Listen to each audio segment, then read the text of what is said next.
Look at the bar graph. What does it show?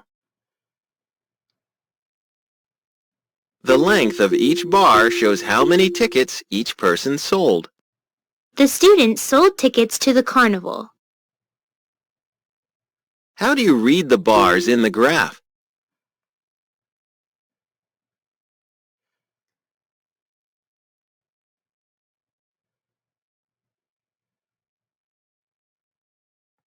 Select each row in the bar graph to show what it represents. Leah sold 2 tickets. Tino sold 1 ticket. Kim sold 5 tickets. Neil sold 4 tickets. I like how they made the graphs with even boxes. So they made boxes, rectangles, and then cut the boxes down so that way they knew each box was even length. I really, really like that. For each name, you look at the end of the bar to see which number it lines up with. Leah sold 2 tickets. Tino sold 1 ticket. Kim sold 5 tickets. Neil sold 4 tickets. You can also compare information. Who sold the most tickets? Well, in order to know who sold the most tickets, I'm going to look at the line that's the longest. That's right. Kiss your big smart brain. So is this my longest line? No. Is this my longest line? No. This is my longest line. So it wants to know who sold the most tickets. Who is that? Kim. Did you answer Kim? Kim sold the most tickets. Who sold the least number of tickets? Tino sold the least number of tickets. How many more tickets did Kim sell than Tino? 5 minus 1 equals 4. Kim sold 4 more tickets than Tino. How many fewer tickets did Neil sell than Kim? Ooh, they're trying to trick us up. How do you think we're going to solve this problem? Well, I have Neil, who sold 4, and Kim, who sold 5. So what am I going to do with the 5 and the 4? I can take 5 minus 4. 5 minus 4 equals 1. Neil sold 1 less ticket than Kim. Now you know how to read a bar graph and use it to compare information.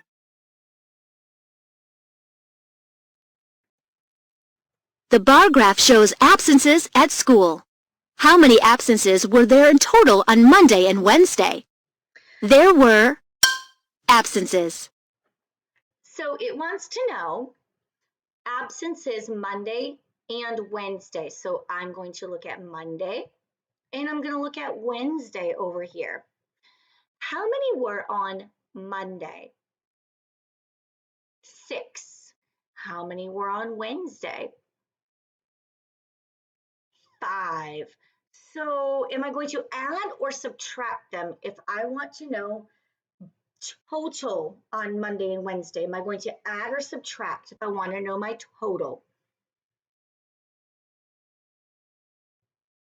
That's right, I'm going to add. So 6 plus 5 equals 11. Great job.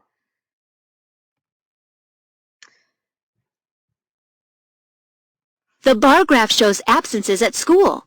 On which 2 days were the same number of students absent? Choose the 2 that apply. So I'm going to look. I have, he's a 6. How much is Tuesday? He's a 4. How much was Wednesday? We did that in our last problem. That's a 5.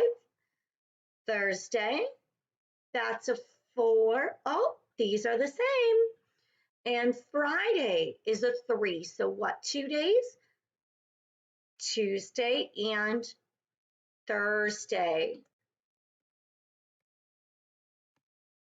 You did it!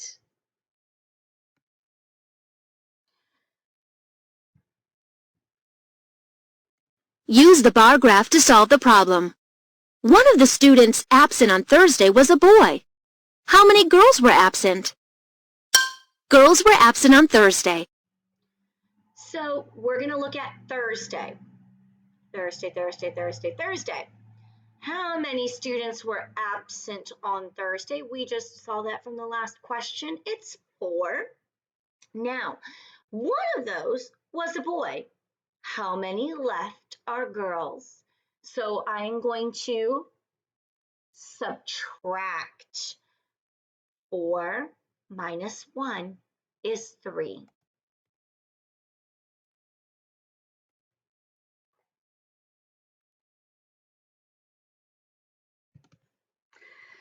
So we're going to look at this guided practice. Use the bar graph to solve the problems. Well, again, this is 1, they have 2, 3, 4, 5, 6, 7. How many pennies does Jake have? So I go up here to pennies. 1, 2, 3, 4, 5. And I make a line down. And he has 5 pennies. Jake spends 3 of his quarters. How many does he have left? So how many quarters does he start with? 7. And he spends 3 of them. 1,